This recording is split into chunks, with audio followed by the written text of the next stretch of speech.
This is the regular meeting for the Fargo Board of Education. Is there a motion for approval of the agenda? So moved. And is there a second?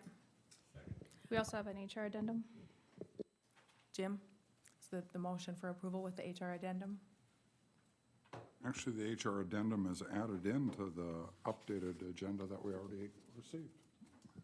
There we go. Okay, so there's been a motion and a second for approval of the agenda. All in favor signify by saying yes. Yes. Opposed, same sign. Motion passes. The next item is recognition of audience. We do not have anyone that signed up to speak to us this evening, so we'll move on to item 4. And this is the reorganization meeting for the Fargo Board of Education. At this point, I will turn the agenda over to Dr. Gandhi for continuation. Thank you. Per our policy and our practice, the superintendent chairs the annual reorganization piece, or at least for the board president position. We, per our policy, had a canvassing committee to look for board leadership positions. So I will hand it over to Nikki Gullickson, who chaired that committee, for a report before we go into the election. Thank you. Per our board policy, the canvassing committee has reached out to each member of the board to learn their interest, and the following members willing to serve in the position of president, which is Rebecca Knutson, and we had 2 members willing to serve as a vice president, Seth Holden and Robin Nelson. So board members should have a ballot in front of you as well. Per our practice, we will do a call for nominations to see if there's any other board members interested in the board president position. We will do 3 calls for nominations from the floor. So this will be number 1. I will do a call for any nominations for board president from the floor. Jennifer? I would like to nominate Robin Nelson to be added to the ballot. We have a nomination for Robin Nelson. Any other nominations? We'll do call number 2. I'll do a 3rd call for nominations. So candidates for board president are Rebecca Knutson and Robin Nelson. If you can put Robin Nelson's name in the line that's provided to you on your ballot, and submit your ballots to the accounting firm of Gap and Campbell. We will then process the tallies.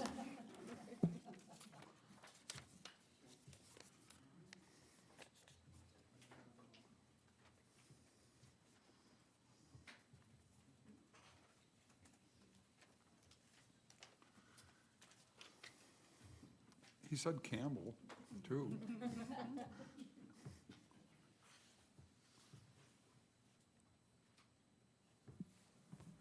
And after they're done processing the tallies, I'll let Anne Marie report out.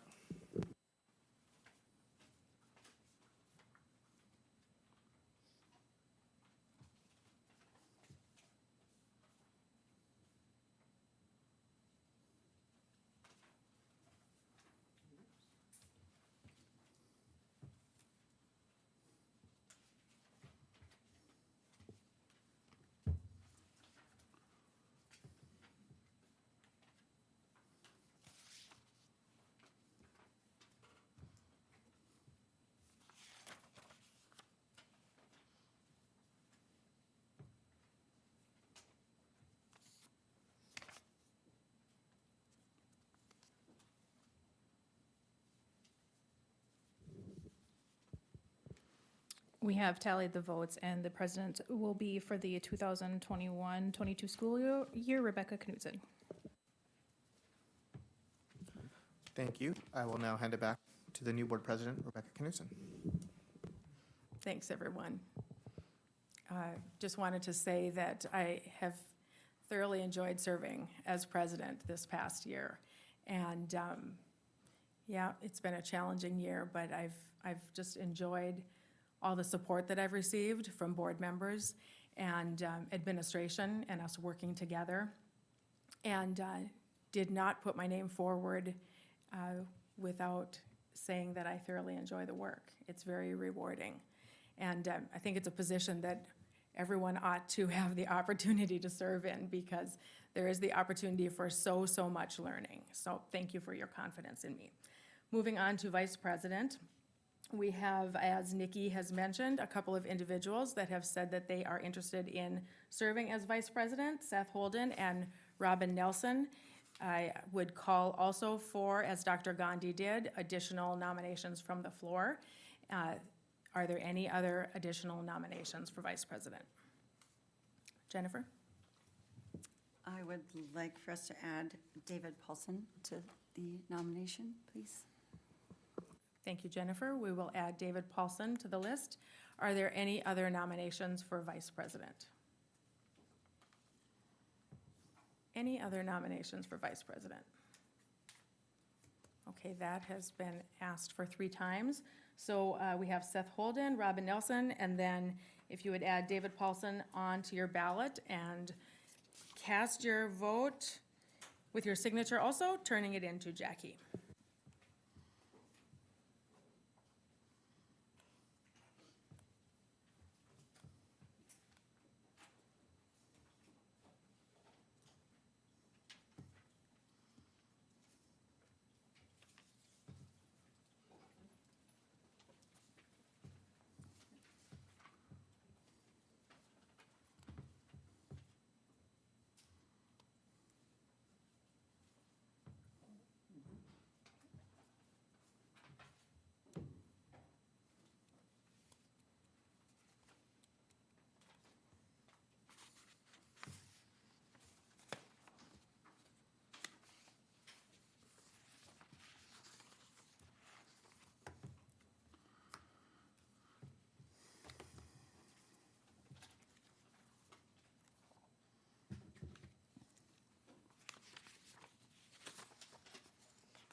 The ballots have been counted, and the Vice President of the Board of Education for the 2021-22 school year would be Robin Nelson. Thank you, everyone, for participating in our voting this evening. And Robin, any comments at this point? No, just thank you for your confidence. I'm happy to step in if Rebecca is not able to fulfill her duties leading meetings or any other thing she asked me to do. Thanks. All right, let's move on to item 5. Is there a motion pertaining to item 5 on the agenda? Jim?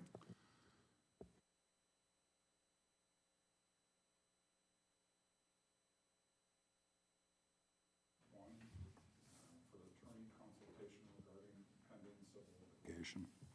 Thank you. Second. There's been a motion and a second to enter into executive session. All in favor signify by saying yes. Yes. Yes. Opposed, same sign. Motion passes. We will enter executive session, ask for everyone that's remaining here at the table, board members and administrators may stay. Patty Cummings, I understand that you will be here for the executive session as well. There will be a few individuals on the phone. Otherwise, if you could please exit the room, that would be great, and we'll let you know when we're out.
back in our regular session.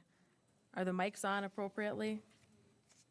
I'm not quite sure. I can hear myself talk, but not through the mic. So we'll move on to staff reports. The first item A is a grant revenues and opportunities report, Memo 8, Jackie Gap.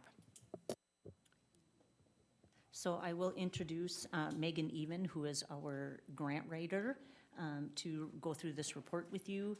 I want to give her some commendations because she started with us in the middle of COVID, and with probably little guidance from me on top of it. So she's been a real go-getter and has dived in and just done an excellent job. So she will review the report for you. Hello. Nice to meet you all. I actually just checked, and coincidentally, it's exactly 1 year since I started working for Fargo Public Schools. So we'll dive into the report here.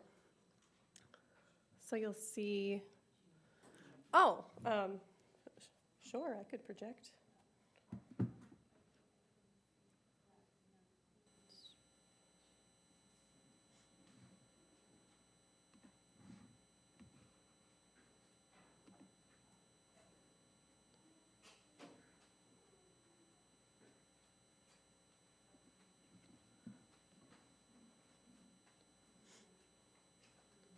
I think there's, do I push this? Okay.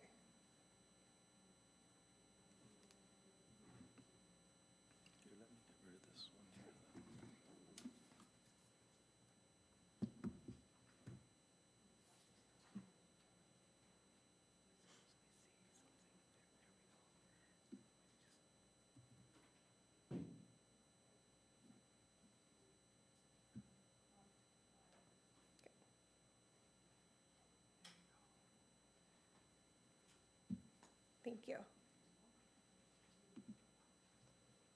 All right. So I think you all have copies of this as well. So we just have the table of contents first if you want to look at that in depth. So we'll start off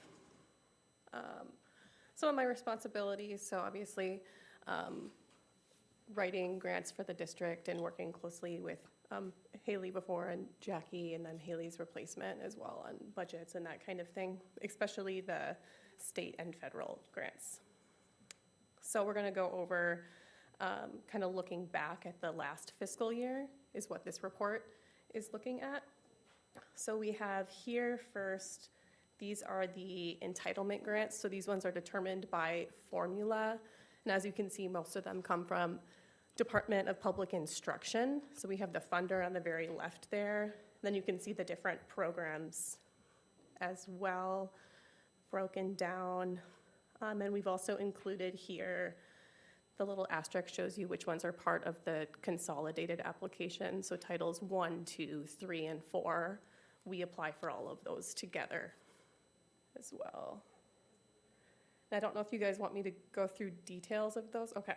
All right, so we'll skip ahead then to summary of competitive grants. So these are ones that are not determined by formula. They are reviewed by people, and then they determine if we're going to get the grants or not. So I've again broken these down by funder, program, and then amount.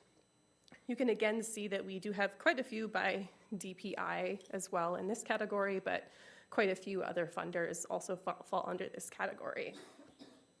And you'll notice too, I've made just a few notes because some programs were either delayed by a year or extended because of the coronavirus programming not being able to happen. So you'll notice that that's what that asterisk is in this table. Then I'll jump to the next one. So this is a brief summary of collaborative grants. So right now, for this most recent fiscal year that wrapped up, we just had one. And then I made a note down here too. We have another one that is pending with NDSU right now, but we're probably not going to hear back from that one for a while still.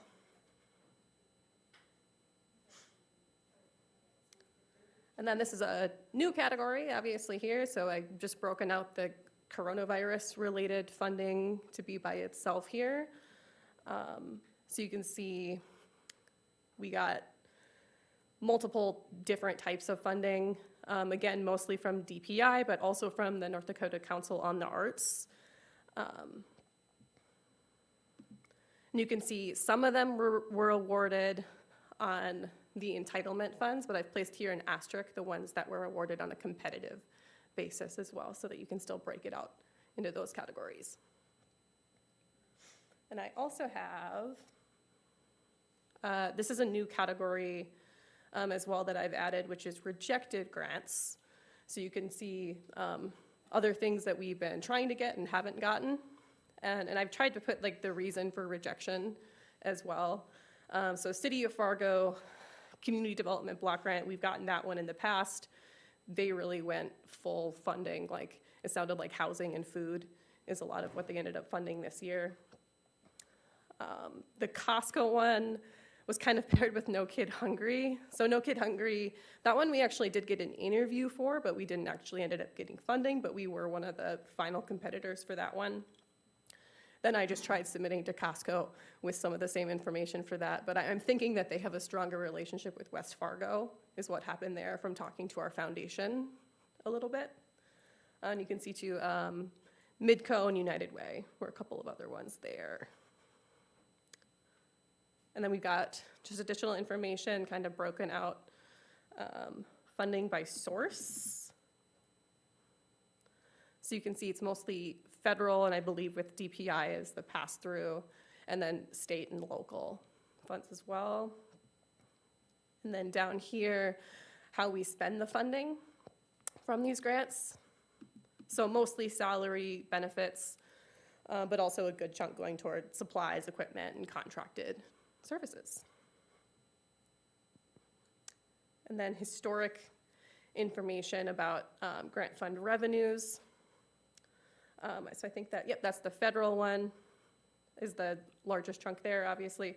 And obviously here, coronavirus is gonna make that probably go up more than it would have otherwise as well.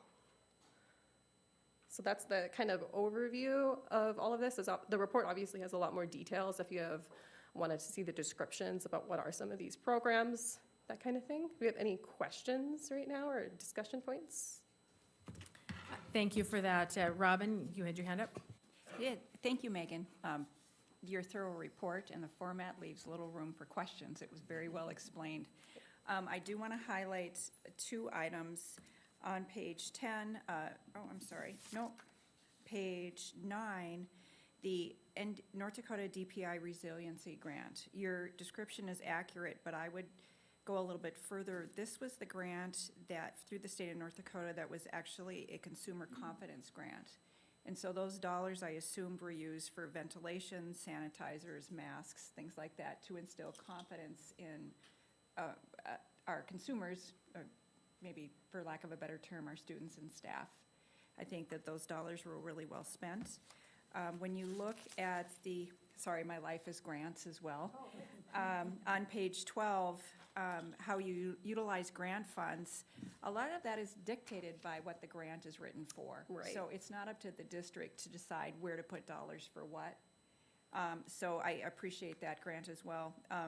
And finally, I want to thank you for all of your work. Your batting average is pretty high for all of the competitive grants that we were awarded. So seems like you are a great addition to Fargo Public Schools. Thank you for your work. Thank you. Any other questions or comments? Dr. Gandhi? I echo a lot of Robin's sentiments. I think our business services department and Megan do a fantastic job. I think it's also important to recognize that for an organization our size, and if you look at our grant revenue, the amount of revenue that we generate, Megan wears many hats, not just, I think people often assume that her position is just writing grants for the district and then also searching for grants for the districts. But then there's also probably the most critical component, which is evaluating grants and their efficacy, and then also managing grants as well, which is a significant task in itself. And I think that is one of the reasons why, as a district, looking at our COVID-19 funding with the 3 different federal grants that we are looking at someone to help assist, manage, and oversee those grants, and that's going to be a critical position as well. We have a fiduciary responsibility to make sure that any rewarded dollars that we get as a district, they're used for the intended purposes and they're yielding those outcomes as well. So she continues to take on a lot as a district, and hopefully we can continue to support her with that, as well as we see a significant amount of federal aid coming in the venue of grants moving forward. Can I have one closing statement? Go ahead, Robin. Writing grants, writing the initial grant is probably the smallest percentage of your work. It's the reporting afterward that really is what is appreciated. And I think maybe a lot of people that don't know how grants work don't understand that. The tracking is, I mean, I joke about we track how many toilet paper squares we use in my nonprofit. That's how in-depth some of this reporting is. So thank you for your work. This is just the beginning. Thank you. Dr. Gandhi. And sorry, I think I would just be remiss if I didn't say this. I think most of the board members know and members of the planning committee know as well. The timing of this report's interesting today because we're also going to be discussing a preliminary budget, but grant revenue is not something that we can sustain over time. So whenever we do invest in grant dollars, sustainability is probably one of the first things that we take a look at, just because we don't have the guarantee of continuity, as you see with even some of the past funders that we've had in the past. So I think this report provides a lot of information. I would just caution board members to look at this as a supplement to our budget when you're looking at the preliminary budget below, because it's just not a guarantee that we have. Thank you for all the work that you do. I do appreciate also the summary of the rejected grants, because that helps put a full picture on the effort that you have taken on behalf of the district, and helps answer some of those questions about why, did we apply for one grant or another, and why didn't we get it? So I would encourage that to continue. And I think we all need to realize that there is much that we would not be accomplishing in our district if we did not have these grants available to us, and certainly can't count on them also being there. Thank you for helping to ensure that we have that additional funding. Thank you. Have a great evening. Thanks. The next item on the agenda, item B, is the mobility report, memo 9. Dr. Gross. Well, thank you very much. I'd just like to draw your attention to, again, memo 9. This is the second installment of the mobility report. Shared this with you after our first semester, and this then is the remainder of the data, or an aggregate of the entire school year. The data I'm going to share with you tonight is between September 2nd of 2020 to June 3rd of 2021, and it shows the students who have entered our district and who have left our district. It does not include our inter-school mobility, which is quite large as well. So we just want to focus on that. And it's just to give you some information about who we are as a district and what happens during the course of the school year as students come in and out of our system. So as we look at the report on page 2, you can see just an aggregate of the total number of transfers in and out, and then for the school year that we just finished, and for your reference, one other school year, the school year previous, so you can see where we're at. Then, it's easier to see that in a picture. On the bottom of page 2, we took that information and just provided that for you. Again, this is only September 2nd through June 3rd, so it does not really include data in June, July, or August, in which we also have students transfer in and out, but this was over the course of the school year for your information. From there, on pages 3, 4, and 5, we've taken that data and shared with you in a pie chart both the transfer in and out by those 3 different grade bands, and then the percentages of students in each of the different categories. So for example, on the screen right now would be the transfers in at the elementary level.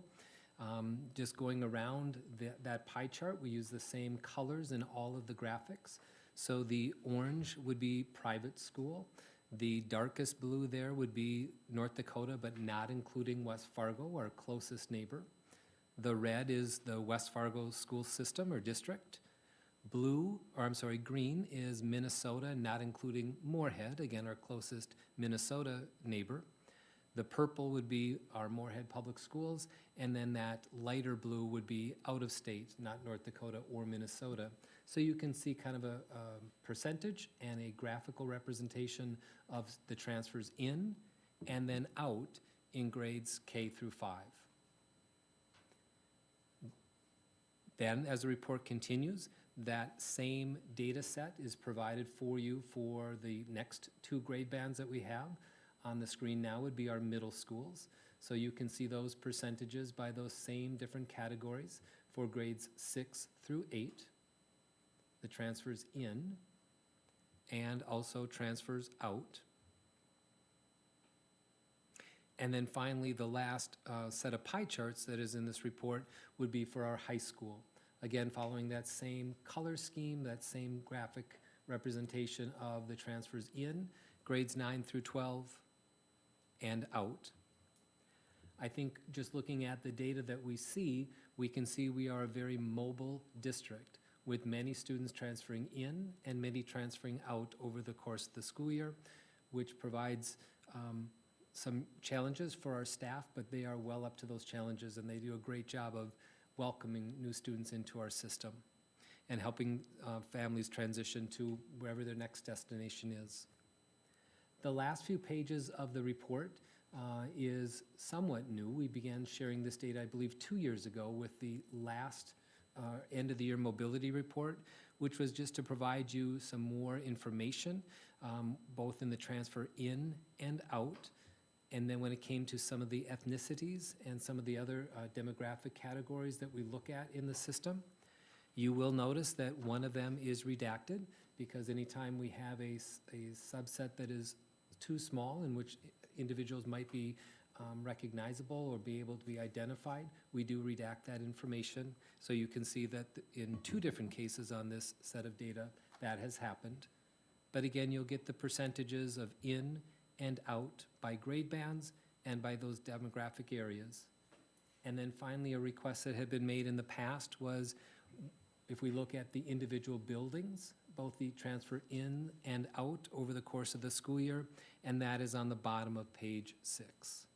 So again, this is just information that we use to say who we are as a system and to recognize that we are a very mobile district of families coming in and moving out based upon the needs of their families. Thank you, Dr. Gross. Any questions, comments? David? Dr. Gross, what's the final number? What was our enrollment at the end of '21? I will have to do a quick search, but I can find that for you. It'll just take me a minute or 2. Okay. And if you could compare it to the previous year. Absolutely. Thank you. Robin? Just a couple observations. I always find it interesting that more students transfer out than transfer in on this report, but our numbers, overall numbers, continue to go up by about 100 a year. And I've also noticed that on page 6, when you look at the mobility at the elementary level in particular, there is higher mobility at our lower incomes or Title I schools, like significantly more, just of note. And like I had mentioned earlier, this does not include the months of June, July, and August, in which many families do move into our system and are registered into our system. This is just that snapshot over the course of the school year. Tracy? Just wondering, I know anecdotally nationwide, people, the leaving public school to go to private school because they were in person was reported as higher. Do you feel like our rates for leaving to go to private schools were higher this year versus previous years? Does that make sense? I think what we did as a system, and many districts did across the nation, is provide as many options as we could for families. I think the number of students who took advantage of our virtual academy, over 1,000, almost 1,200 students across K through 12. So I think we did provide a good array of options. We do see from the charts, some students chose to transfer out to the non-public schools, but we also see that we had transfers in from the non-public schools as well.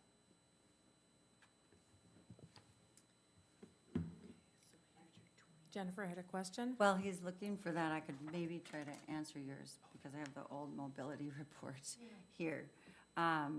So transfer out in high school to private school, last report, so 1920, excuse me, it was 2%. Sorry, that's this year. And now I have to make sure I'm looking at the right photos. So I can look at both reports. Transfer, hang on one second, transfer out. Okay, let me start with middle school, grades 6 through 8, 5%. Let me go back to Bob's from this year, 6 through 8, 12%. I'm gonna write these down. That was the middle school difference. We were in a pandemic last, like 2 years ago So too, you wanna see right? the year before? Yeah. I was just curious, because you hear that anecdotally, that shift. Dr. Gross, were you able to pull up that information? I wasn't, but Missy was able to get that for me. Between you and Missy. All right. So, Tag team. as we look at May of 2019, we had 11,204 students.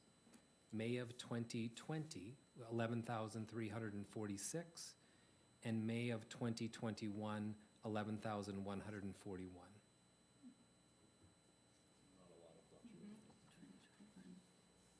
What's the first one? And all of these numbers include the virtual academy.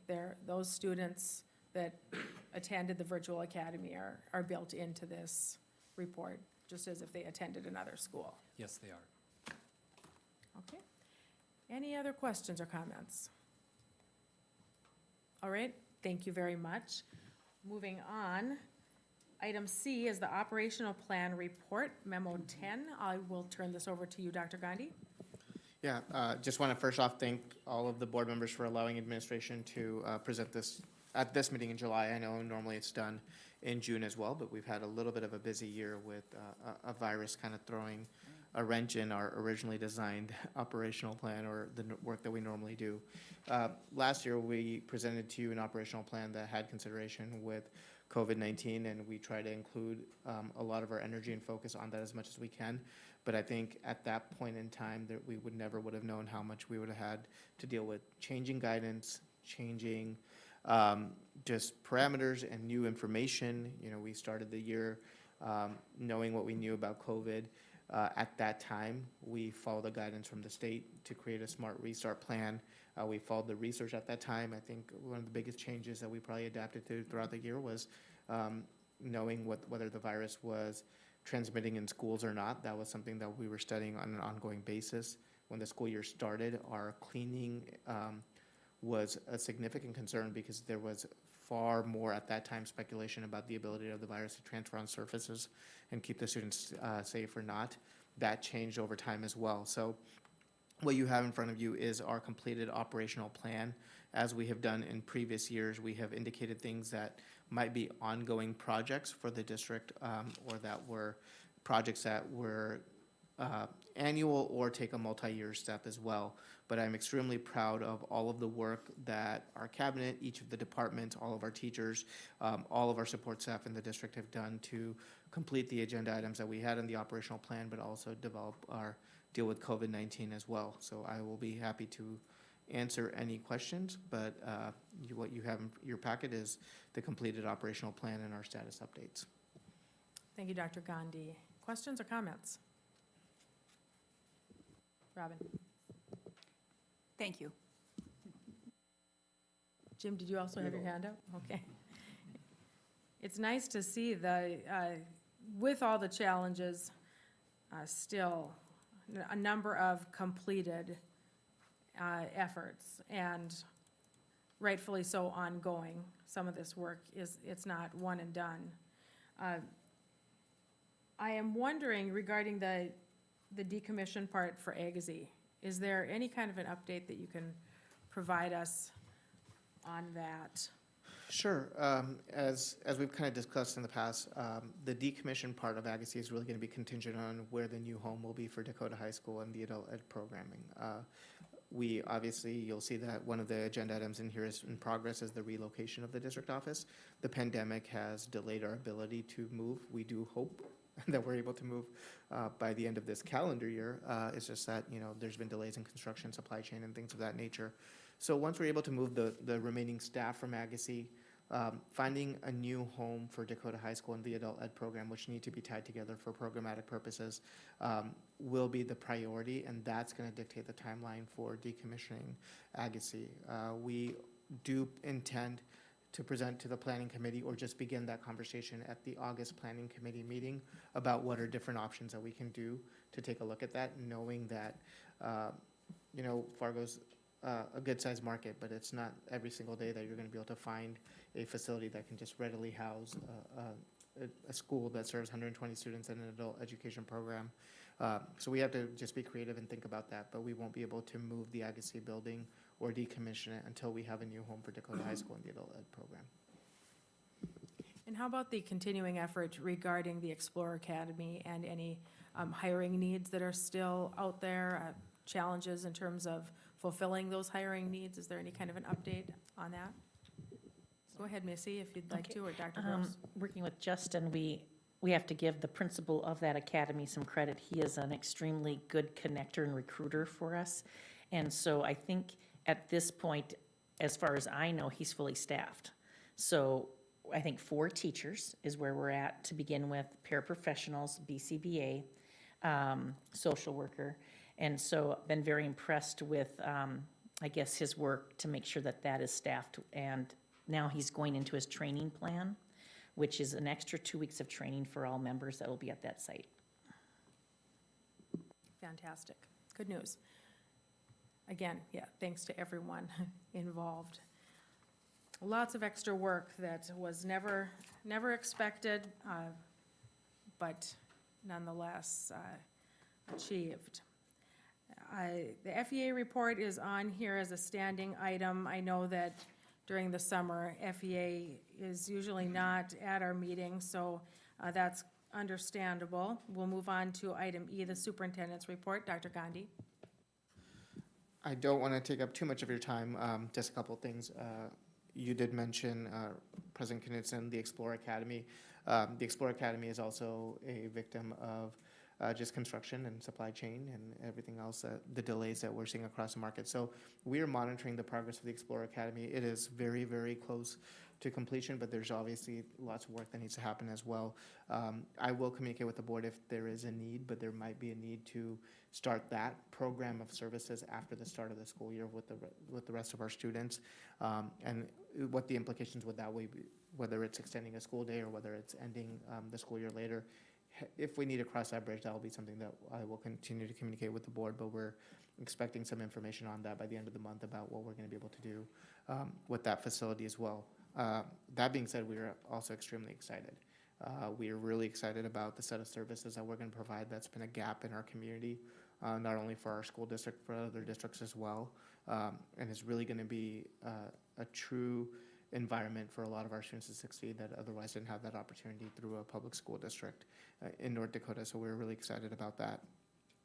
Look for some communication from Anne Marie as we finalize a couple of meetings that will involve the board. One will be the board work session date. That's close to being finalized as well, and that will be communicated out along with a joint meeting with the commissions of the city of Fargo and the Park District as well, and we are close to finalizing that as well. So that is it for our summer work. Just again want to thank the entire team. We are a reflection of our staff, and our staff's done a great job, and we're looking forward to somewhat of a new normal and returning next year and capitalizing on what we learned from COVID and then bringing our students back. Summer school is about 46 days in. Elementary transition started yesterday, and everything is going really well. Thank you, Dr. Gandhi. Is there a motion for approval of the consent agenda? Robin, I move approval of the consent agenda as presented. is there a second? Okay, second by Seth. All in favor signify by saying yes. Yes. Opposed, same sign. All right, the consent agenda is approved. Would we want to take a break before we get into business? Okay, 5-minute break. Thank you.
on to the business section of the agenda. Item A, 2021-22 preliminary budget approval, memo 13.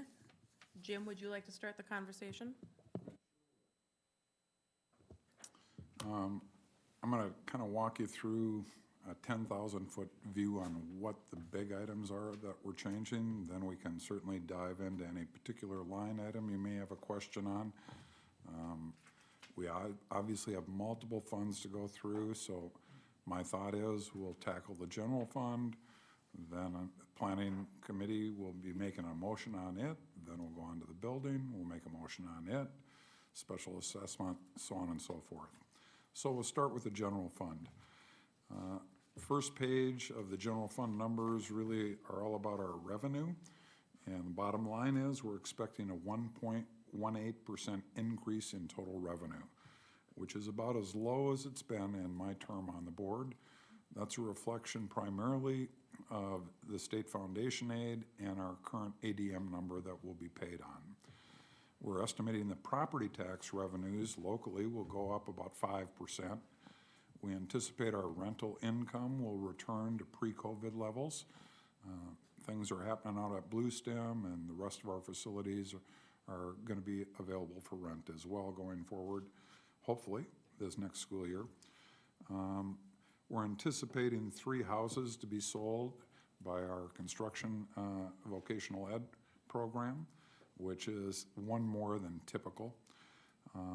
And we expect our Medicaid reimbursements to return to normal as opposed to what we dealt with in the COVID. On the state foundation aid, I think you're all aware of the fact we got a 1% increase in the aid amount per ADM, but as you heard, we're down in ADM almost 200 and some, I believe, from what Bob just reported. So that ultimately leads us to a 1.4% decrease in state revenue.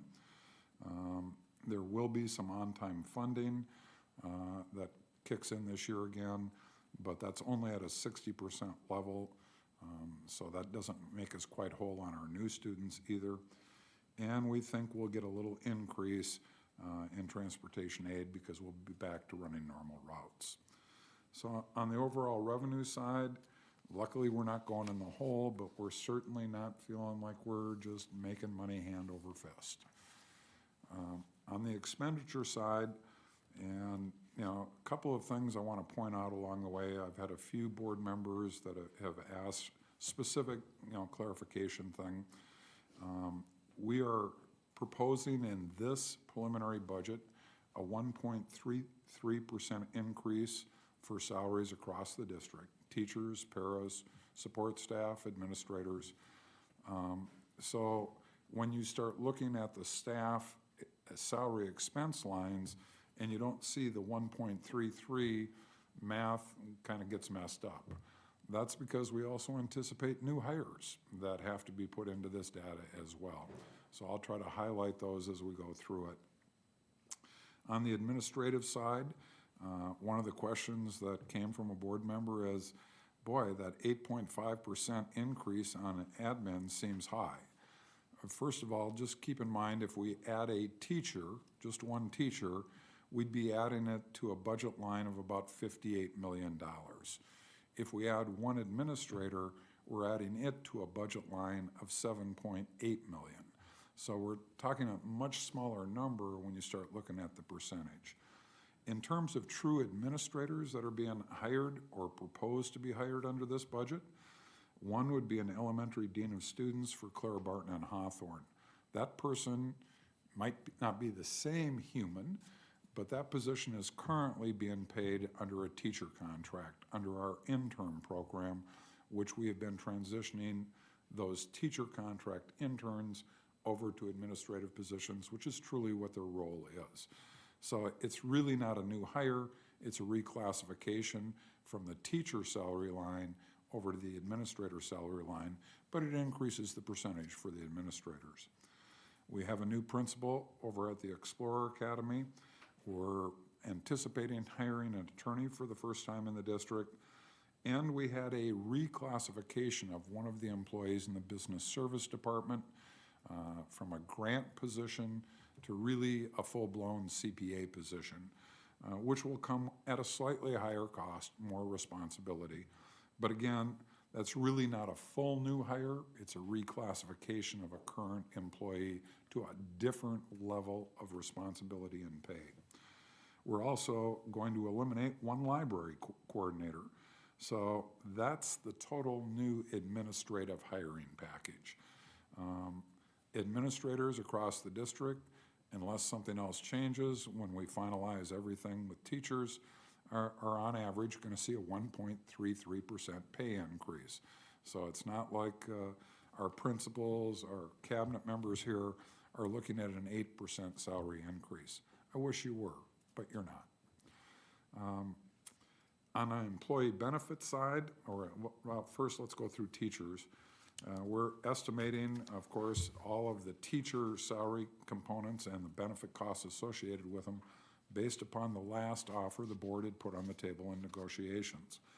But we're also anticipating some additional costs past that. We believe there will be 6 new teachers hired to address the increased enrollments at our secondary level to make sure we have teachers for those students. At this point in time, the budget includes 6 new FTEs for the elementary, which is part of one of the proposals that the board has put forward in relationship to changing the length of PE, art, and music, and trying to address some of the recess issues that we're faced with currently in the elementary level. So 12 new positions there. In addition, of course, we have to fully staff the Explorer Academy. We anticipate 1 school psychologist, 2 elementary teachers, 2 middle school teachers, and a half-time specialist. From an instructional support perspective, we were required by state law to add 6 new counselors by the end of 2023. We're in this budget putting money in to hire 3 of those. You'll see another 3 show up next year in the budget to come into compliance with the state requirement on number of counselors per student. We're hiring 1 full-time BCBA for the Explorer Academy, 1 full-time social worker for the Explorer Academy, and we actually are eliminating a grant accountant, changing to a higher level CPA accountant, as I explained earlier on the administrative side.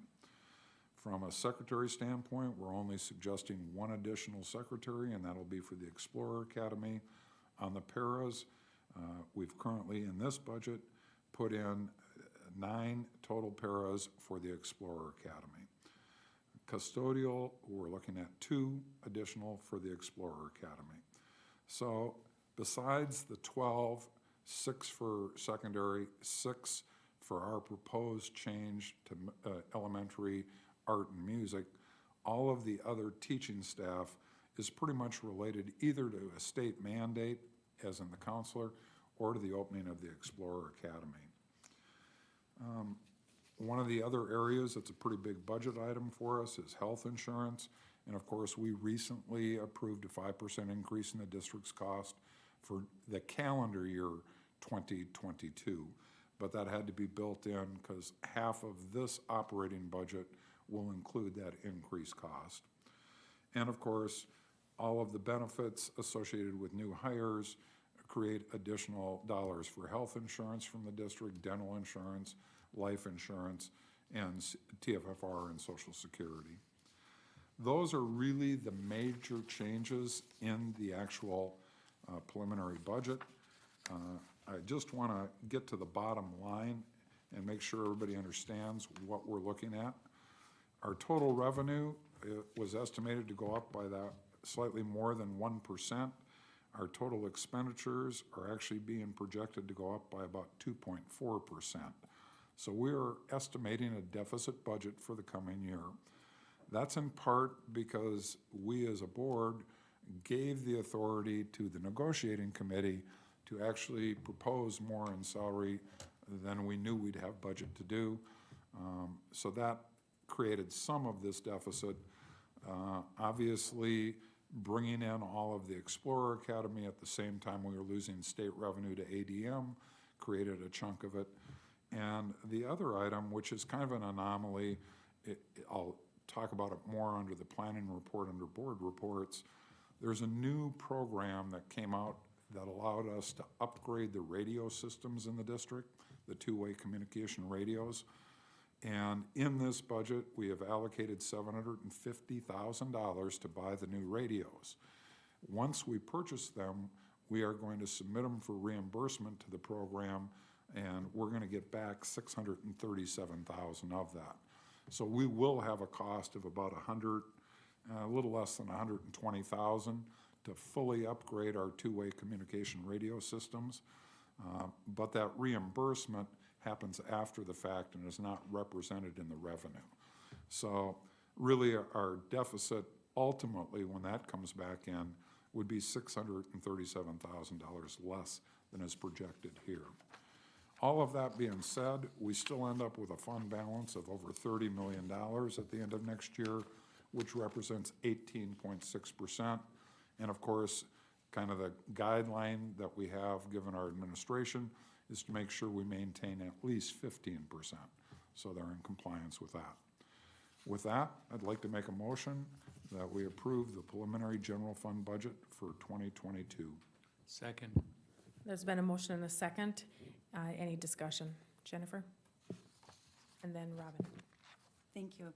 Okay, so I have a couple of questions, comments, maybe just concerns that I hope we can have some dialogue about. But you mentioned under the increase in salary, you highlighted the positions as well as the document highlights some of these for us. And I know that the attorney conversation was, I believe it happened at a governance meeting. And so I'm not certain that we've had a chance to talk about it here, but I do remember hearing some talk some time ago around a partnership opportunity or sharing this position perhaps with West Fargo.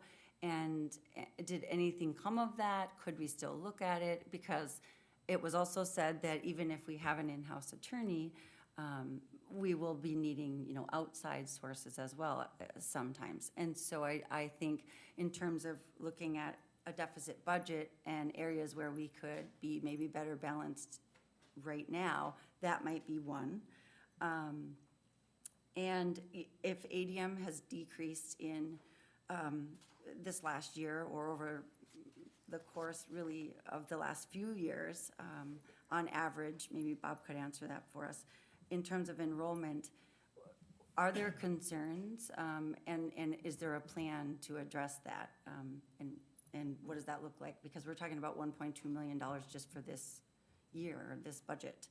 And then thirdly, if I may, around health insurance, your point around health insurance. So I know that the board approved 6%, but along with that, when you look at within the fund, there are two plans currently. One is still operating at a significant deficit. The other is carrying it. So I see it as that part, are we, perhaps we should have a more in-depth conversation about that, because the district has carried that deficit continuously for many years now.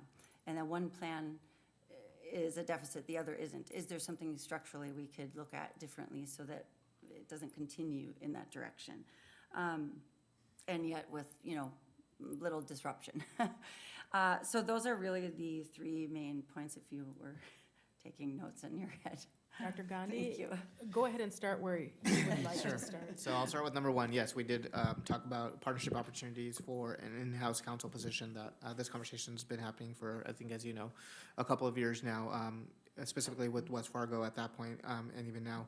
There wasn't an interest. Both districts do have their own law firms that they work with, lawyers that they work with. Also, at the same point, the scope of work for both districts was enough to warrant an in-house counsel position.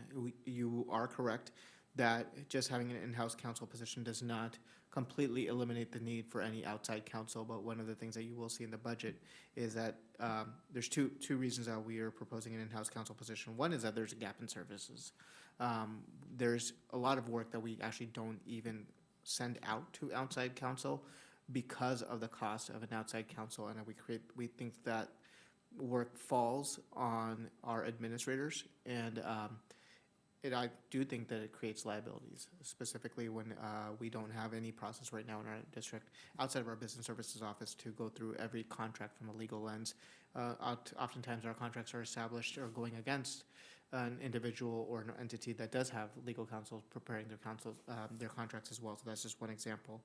So yes, although we will still use outside counsel to some level, we think that need will be decreased with in-house counsel. We also think in-house counsel will be able to provide a set of services that we currently don't have someone doing within our district.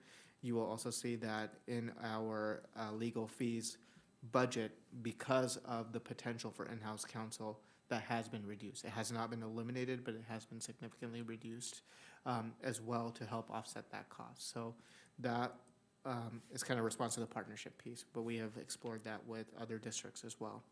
The ADM enrollment question, we have talked extensively about this past year. We had maybe about a 200 student reduction in our kindergarten enrollment, which we are attributing primarily to COVID.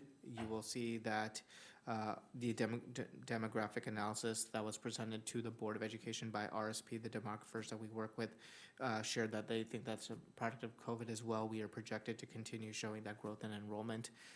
As we've said over the last several years, with the permanent flood protection, we think that that growth will even expand once that's available as well. But even without the permanent flood protection being completely in place for all areas of our community, we are still expected to grow as a district. So we are expecting to bounce back in enrollment this next year and then still continue on that upward trend over the next 5 years. I think that will get accelerated based on what our demographers are saying, potentially because now we have an end in sight with the diversion program.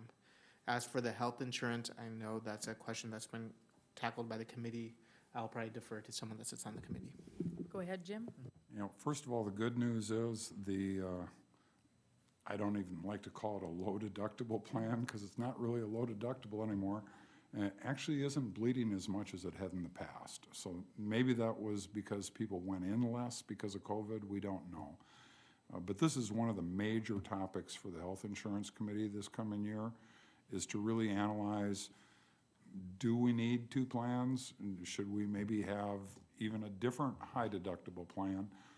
And of course, one of the reasons the lower deductible plan seems to have higher claims is just intuitive, if you think about it. Somebody with chronic conditions isn't normally going to sign up for a high deductible health plan thinking they're going to come out ahead because of the HSA, because they think they're going to spend all of that anyway. Now, the truth is, and we've looked at this as the committee, and I think they're continuing to educate employees, that isn't necessarily the case. And in fact, the people in the high deductible plan currently cost the district more than the people in the low deductible plan. And that's because of our HSA contribution and what they pay in premium. So we're actually over subsidizing the high deductible plan people right now.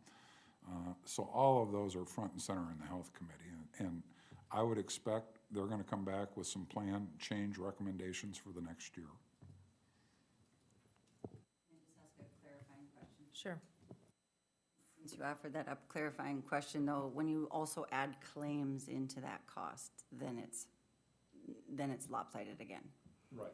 So just premium and HSA deduction, you have to add claims to the plans as well. So overall cost really is, in the end, still higher for the PPO. But like you said, maybe there's another high deductible or a different kind of plan that could still allow the district to offer two options. It's just that one is bleeding still. So thank you. Robin. It's very safe to assume that ESSER $2 and $3 have a separate budget? They're not in here. They're That's not in correct. here? Okay, so thank you. My last question is, when we talk about, I think you said a 1.18% increase in salaries or something, 1.33 on salaries. 1.33, when we are at the negotiations table, would that 1.33% in salaries be computed into the salary schedule? So not everybody's going to get a 1.33 raise. I want to. That would be correct under the current system. We don't have a new system in place yet. We're still negotiating. But the total increase in compensation for our current teaching staff is 1.33%. If we continue on the current matrix, some people will get 5 to 6% increase, and some people will be getting much less than a 1% even. Thank you. Any other questions? All right. Anne Marie, please call the roll. Benson, No. Gullickson, Yes. Holden, Yes.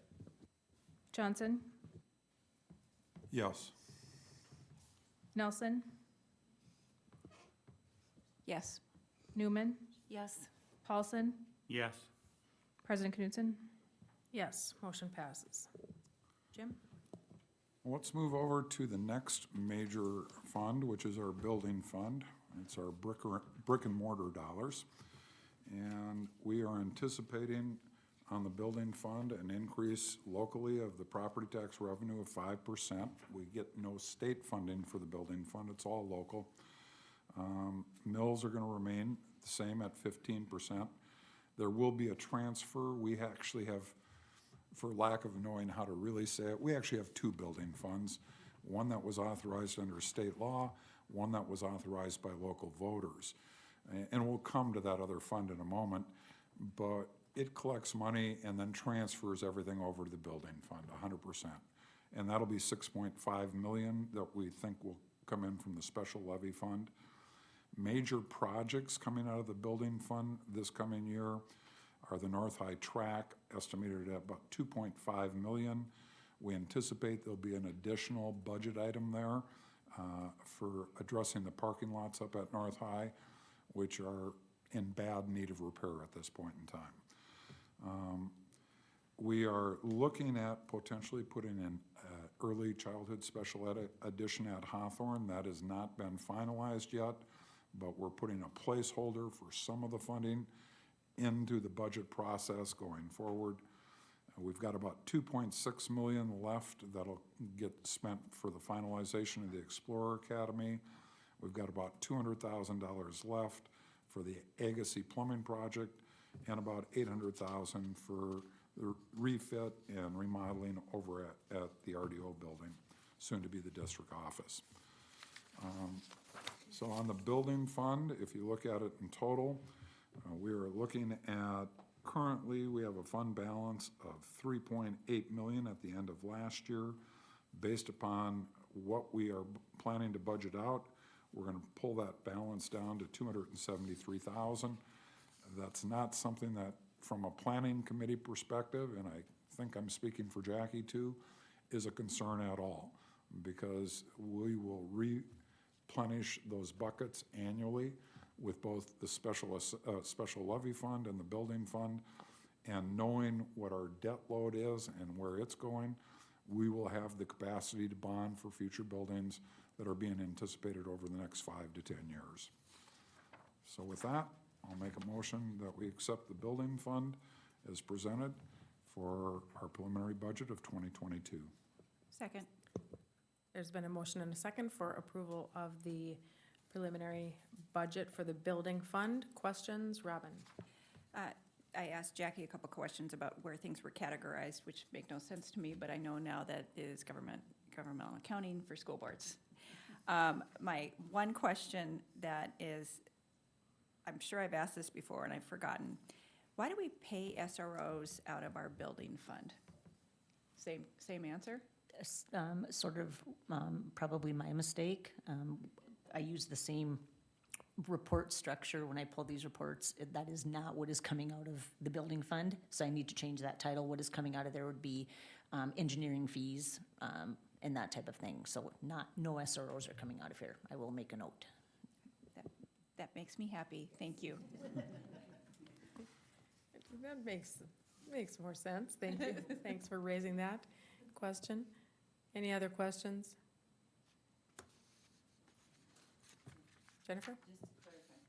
Just to clarify, Jim, I think you said this, but because we haven't yet made the decision on any additions and buildings, and we also talked about Agassi earlier. It's a placeholder, it doesn't, Correct. and the rationale for doing that is just to document it here, or? No, the goal, from the community task force quite a few years ago was to end up with 3 early childhood sites. We've completed one up at Longfellow. Obviously, we have one over at Agassi, but that's got to get relocated.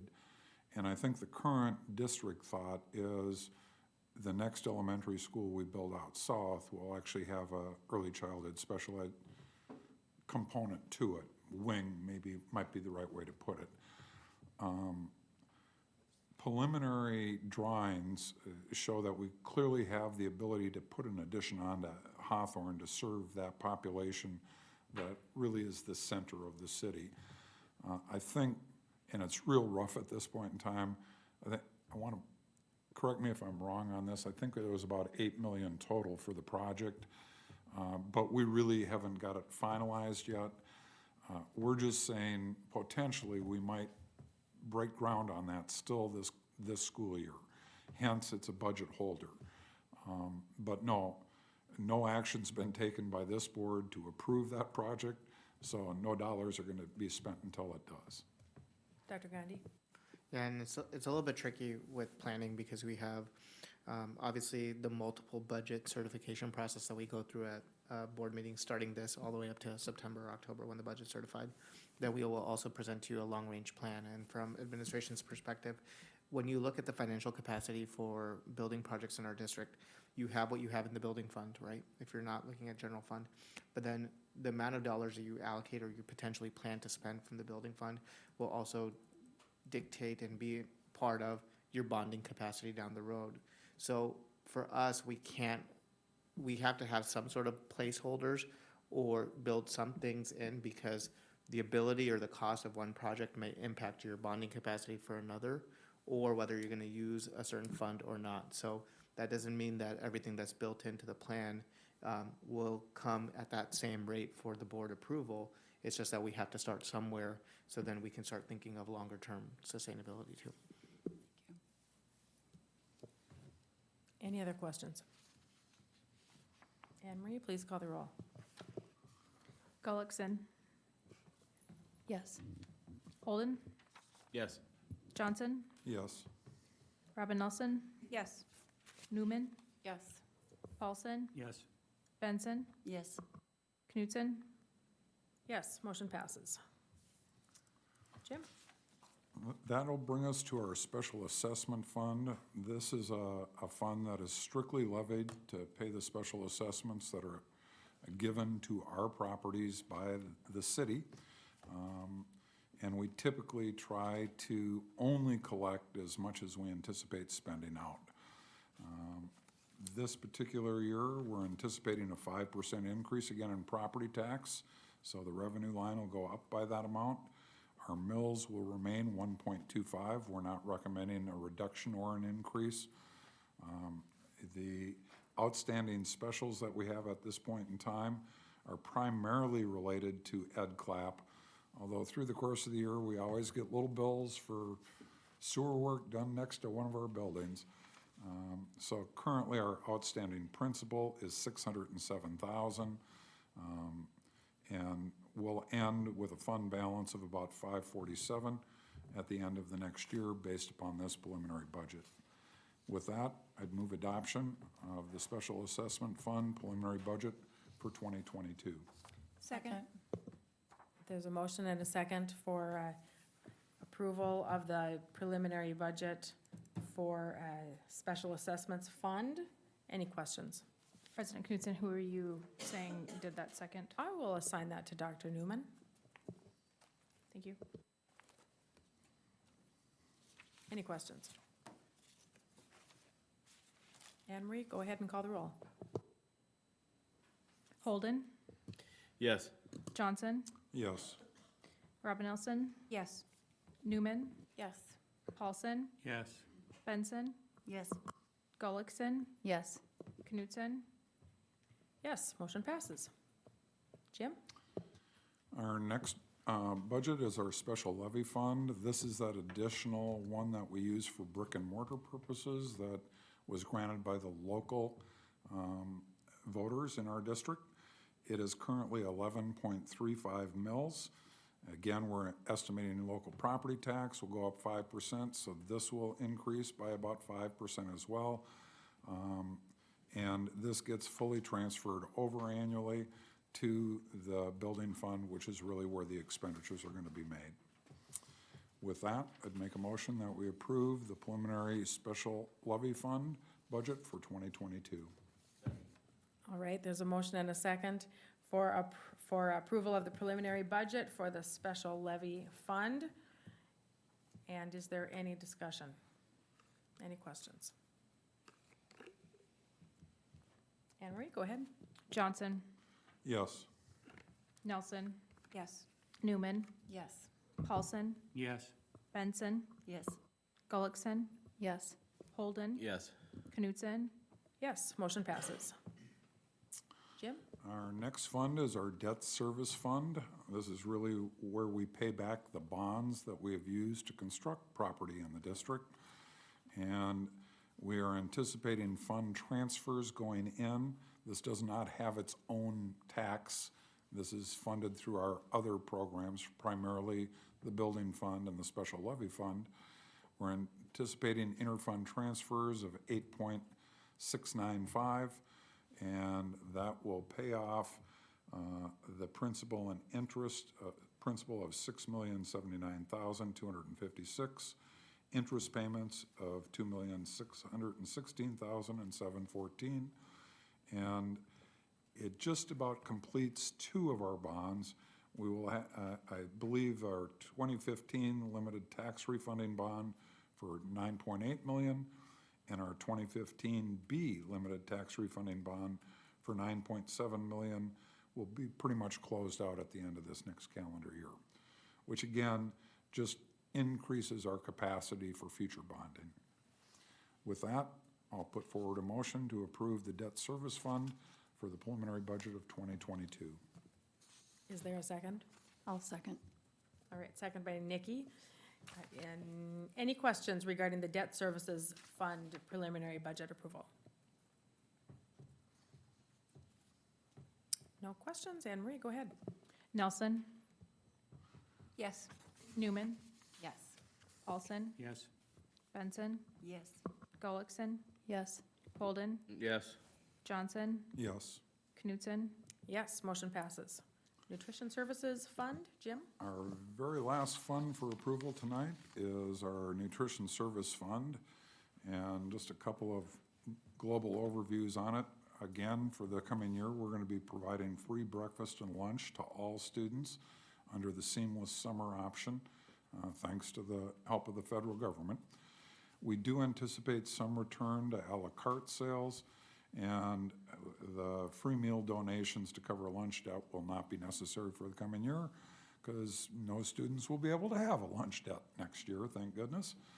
Now, one thing I do want to point out, even though all of the students are going to get free meals, that does not apply to our staff. They're still paying for their meals if they're picking them up during the day at the school.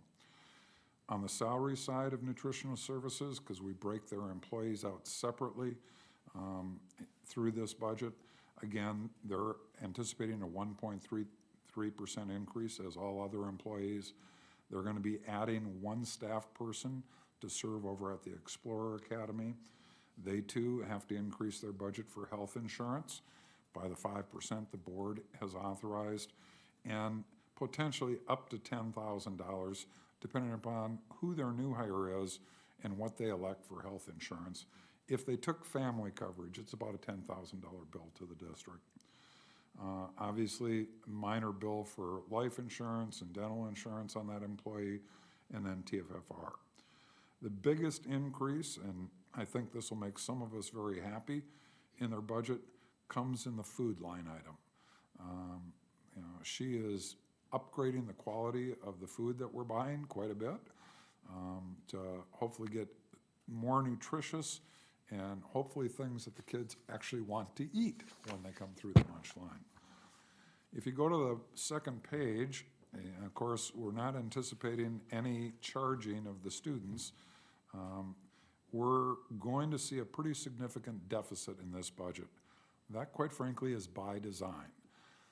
We have been kind of operating with a waiver and, a prayer from the state, because we have been well over what we are supposedly authorized to have as a fund balance here. And so Cindy's been working on spending this down with Jackie the last 2 years. And this year, or through the course of next year, we will have accomplished that. We're going to take our fund balance down to about 90,000 in the nutrition service budget. That seems pretty light to me, but in talking with Jackie and knowing how Cindy's looking at this, they're looking at, okay, what happens the following year when we go back to probably having students pay for the meals? I don't anticipate the federal government's going to do the waiver going for another year, but you never know. They believe this is a sustainable budget going forward based upon what our normal charges would be for meals. So even though it looks like we're bleeding red here, we're bleeding red by design to try and get in compliance with state guidelines, and knowing that going forward, we feel we're set pretty well on the nutrition services to operate with the budgets based upon the meal prices we have going forward. With that, I'll make a motion to approve the Nutrition Service Fund preliminary budget for 2022. Second. There's a second by Dr. Newman. Any questions regarding the preliminary budget for nutrition services? Robin? So this isn't a budget question as much as a function question. So when lunches are paid by the government 100%, they're for the entree, not the a la cartes, correct? Right. Okay, thank you. Jennifer? I'm thinking. Thank you for asking that, because one of my questions was going to be, if we're increasing the quality of food and spending, how are we doing that at the same time that the federal government is paying for the lunches? So that must be the answer to that question. Perhaps, unless someone wants to share something different, then I have a follow-up. Jackie? I believe, I should have had Cindy here maybe, under the Seamless Summer option, which is a new program that have not used in the past for this upcoming year, that reimbursement is actually higher than our typical reimbursement would be. So that's where she's able to actually up the food quality, hopefully, as well as, we're anticipating costs for food are going to increase just like every other thing has been tracking this year as well. And then if I may, my follow-up question is, so when Cindy has spoke to us in the past, she's talked about, if I recall correctly, a 3-month reserve in this account. And so that must have shifted, but Jim referred to state law. Has something changed in state law, or can you just help me understand what the goal is now? Right, so it's really federally, and then the state has to monitor us on that. The food service fund is limited, or should be limited, to no more than 3 months operating expenses in their fund balance. We have been over that for quite a period of time. So every year we have to request a waiver from the state, and we also have to send in a document that lists how we intend to resolve that problem. The one thing I will say in looking at this budget and at all of the budgets that you so far have approved tonight, as well as this one, is these are comparing what we budgeted last year to what we're anticipating the budget is going to be. So when we bring this back to you for final approval, we will switch that around, and you'll be comparing year to date, what actually happened in 2021 to what we're budgeting in 2022. I looked at her fund balance, or we anticipated a $1.4 million loss this year. Right now, she's sitting at a $400,000 loss. So the fund balance will still have quite a bit in it, and we should be under that limit, hopefully. But we haven't closed out the year yet, so I'm not sure what hasn't been booked as well. So I'm comfortable that we'll be fine. These numbers will definitely change when we bring you that final budget, though, for all of the funds. Thank you, Jackie, for that additional information. Robin? Quick comment. I have been very impressed with Cindy and her budgeting and her management of this department. If this is her recommendation, then I have complete confidence in that. So if you could pass that along to her, I'd appreciate it. I would love to. Yes, she does an excellent job. All right, any other questions? Anne Marie, please go ahead. Newman, Yes. Paulson, Yes. Benson, Yes. Gullickson, Yes. Holden, Yes. Johnson, Yes. Nelson, Yes. Knutson. Yes, motion passes. Jim? Just before you go on the agenda, I just need to take a moment here, first of all, to thank Jackie, and actually Jackie's entire team, and about half the rest of the district staff. These documents that we just went through the last half hour take a full year to come to fruition at this point. Jackie's got an incredible team upstairs, but it also takes a lot of people in the department level and the building level to work with her team to really analyze, what did you spend money on last year? What do we need? What can we forego? So there is a tremendous amount of staff time behind all of these numbers. And there's a reason. Every year, we get certified as a business service department as a district. It's because we have one incredible leadership team there. Thank you, Jim. All right, the next item on the business agenda is a change to EL 9. It's memo 11. And that is something that came to the governance committee when the board reviewed and monitored EL 9 regarding asset protection. And the reason of the change is there is an update as listed in the memo tied to Century Code, which is why the recommendation was made to, talks about competitive bidding procedures must be used for construction projects more than $200,000. So that is the reason for the change here, and I would entertain a motion for approval. Robin? I move approval of EL 9 to be approved as presented. That came out clumsy, but you know what I meant. Second. There's a second by Dr. Newman. All right, any questions? All right, Anne Marie, go ahead and call the roll. Paulson, Yes. Benson, Yes. Gullickson. Holden, Yes. Johnson, Yes. Nelson, Yes. Newman, Yes. Knutson. Yes, motion passes. The last item on the business agenda is the Building Authority membership, Memo 6. Dr. Gandhi and Jackie Gapp, would you like to speak to that memo? Sure. Just as our bylaws for the Building District Authority, we're asking for a recommendation that the names provided for the membership of that committee be approved by the Board of Education. And that meeting will follow shortly after the conclusion of this meeting. Jim?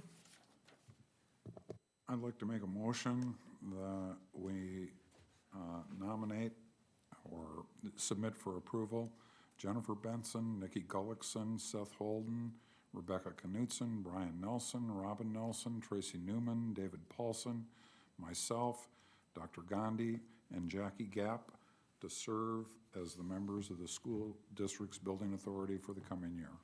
Second. There's a motion and a second. Any questions? Any discussion? Anne Marie, please call the roll. Benson, Yes. Gullickson, Yes. Holden, Yes. Johnson, Yes. Nelson, Yes. Newman, Yes. Paulson, Yes. Knutson. Yes, motion passes. Is there a motion for item 9 on the agenda? Jim? I'd like to move us into executive session, or move that we go into executive session for the purpose of negotiation strategy under North Dakota Century Code 44-04-19.1. Is there a second? Second. All in favor signify by saying yes. Yes. Yes. Opposed, same sign. All right, we will move into executive session. It is 7:25 PM. Take about a 5-minute break.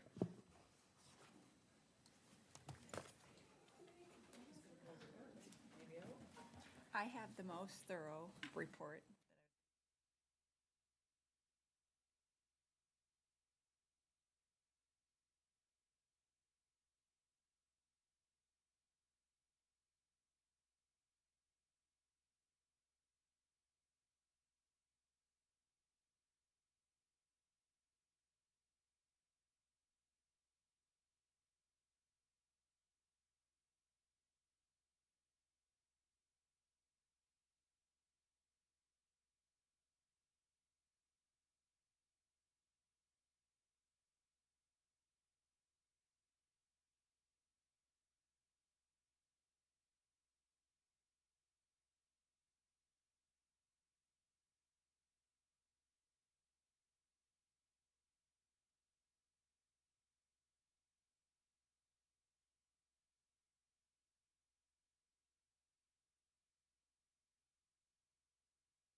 suggest that we move that to the next meeting? Or do I need to make a motion for that? No, it's not business, so. Is there consensus that we move the board reports section to our next meeting? I see heads nodding, so we'll do that. Item 11 is affirming our next meeting, August 10th. That's when we'll have the board reports conversation from this meeting. And I would like to mention just a couple of items, and I see Anne Marie holding her hand up. Just please make sure you refer to the president's report. Currently, there are a variety of important dates there.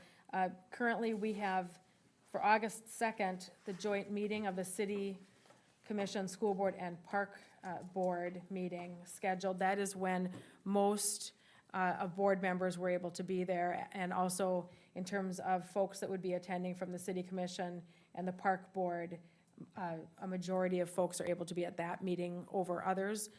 There'll be a conversation about, is there the opportunity to maybe call in to that meeting if you're not able to be there in person? And then the other item is, we did make a decision on the work session. That is September 21st at 8 a.m. Anne Marie, was there anything else? I was just gonna note some of those date reminders and also some upcoming homework things. I will need to know if you plan to attend the NDSBA Law Seminar and Annual Conference, and just kind of reinforcing some of the things you just said.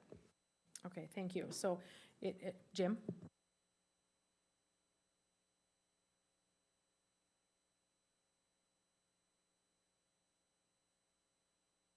Actually, I was just going to ask that question. I have solicited some, so where do I was never given direction on where we put them. Just give them to you. Anne I Marie. kind of figured that was where yep. All door prizes and go to Anne Marie. All right, so we will adjourn. It is 8:30 p.m. and this regular meeting is adjourned.